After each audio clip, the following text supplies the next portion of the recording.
The wind carried the scent of rain as Evelyn Ashwood stepped out of the black carriage. The gravel crunched under her boots as she lifted her gaze to the towering silhouette of Ashwood Manor, built in the late 18th century. The estate's ivy-covered walls and pointed gables seemed older than the earth itself, their stones steeped in whispered scandals and quiet tragedies. She had not set foot here in 12 years, not since the day she vowed never to return. But the sudden death of her mother, Margaret Ashwood, had summoned her back. The will's contents promised answers Evelyn could no longer ignore. The front doors opened with a long, weary groan.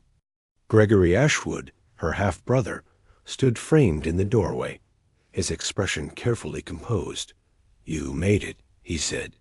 "I almost didn't," she replied, her voice measured. But curiosity can be a powerful thing. The hall smelled of old wood, candle wax, and the faint trace of lavender polish. Portraits of grim ancestors lined the walls, their painted eyes following her progress, as if to judge her return. The reading of the will was scheduled for the following evening, but Gregory wasted no time establishing his stance. Over dinner, in the long dining hall with its vaulted ceiling and flickering candelabras, he leaned forward, fork poised like a weapon. "You don't belong here anymore, Evelyn. You left, and you forfeited your right to anything." Evelyn set down her glass. "Of wine. Our mother's will says otherwise." From the far end of the table, Aunt Beatrice observed in silence, her thin fingers tapping a steady rhythm against the wood. The only other sound was the soft patter of rain beginning outside. That night, Evelyn wandered the dimly lit corridors, the sconces casting long, shifting shadows. She passed the library, where a fire still smoldered, and froze at the sound of voices. "She can't find out," Gregory's voice hissed from within.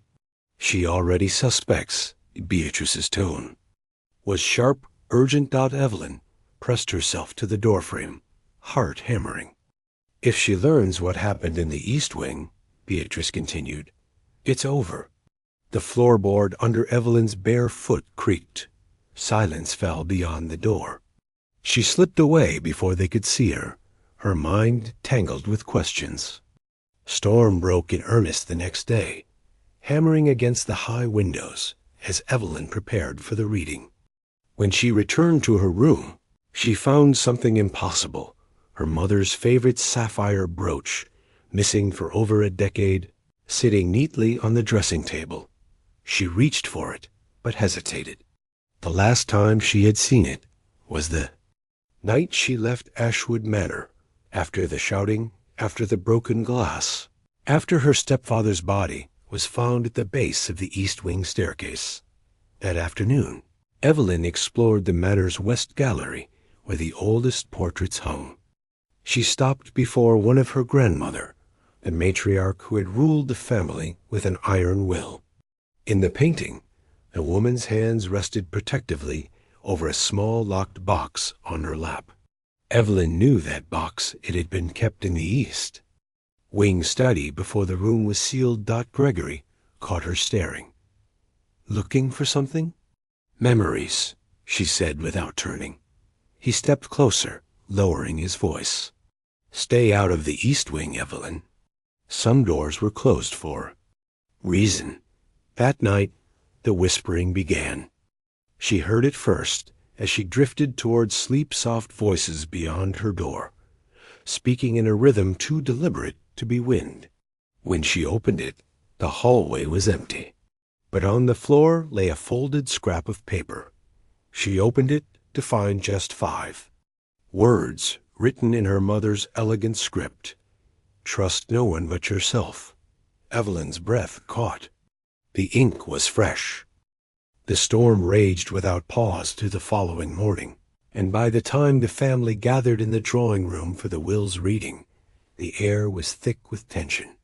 The solicitor, Mr. Havisham, adjusted his spectacles and began in his slow, deliberate voice. "To my beloved children, Evelyn and Gregory Ashwood. I leave the estate of Ashwood Manor and all its holdings. He paused, letting the weight of the words hang. To be shared equally, under the condition that both parties reside within the manor for 1 full year following my passing. Gregory's knuckles whitened around the arm of his chair. Evelyn kept her expression neutral, though her mind spun with possibilities. But Mr. Havisham was not finished. Should either party leave before the year concludes, their share shall be forfeited entirely to the other. Aunt Beatrice shifted uncomfortably. The solicitor then reached for a second envelope, smaller and sealed in red wax. Miss Evelyn Ashwood, your mother left this for you alone. Evelyn broke the seal, unfolding a single page. It contained no message, only a small, hand-drawn map of the manor, with an X marked deep within the east wing.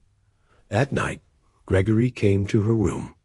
"You're not going to find anything," he said, eyes glinting in the dim light.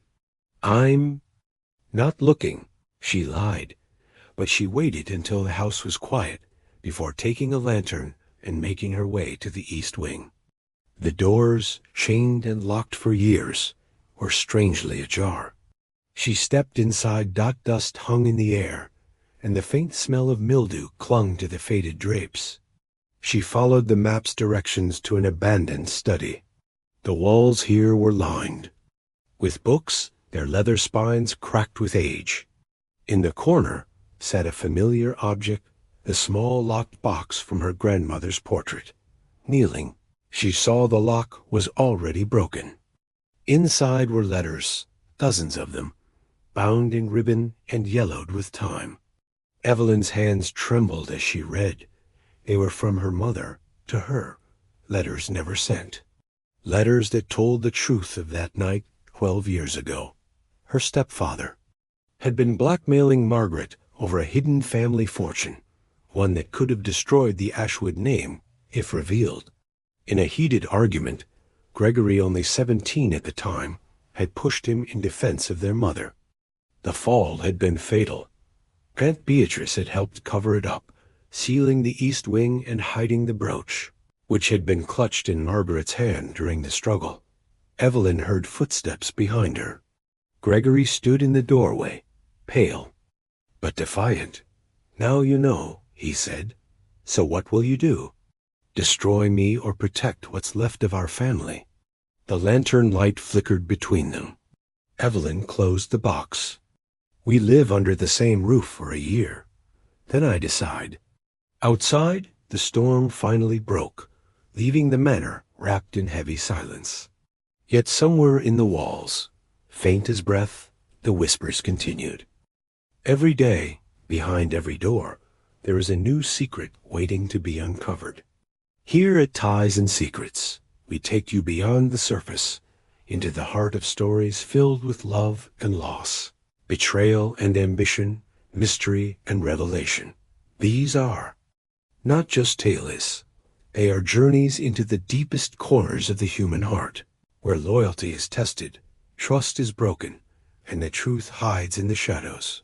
From grand family estates, echoing with whispers of the past, to quiet towns where dangerous secrets sleep under the surface, each story will pull you in and hold you there, leaving you wondering what's real and who you can trust.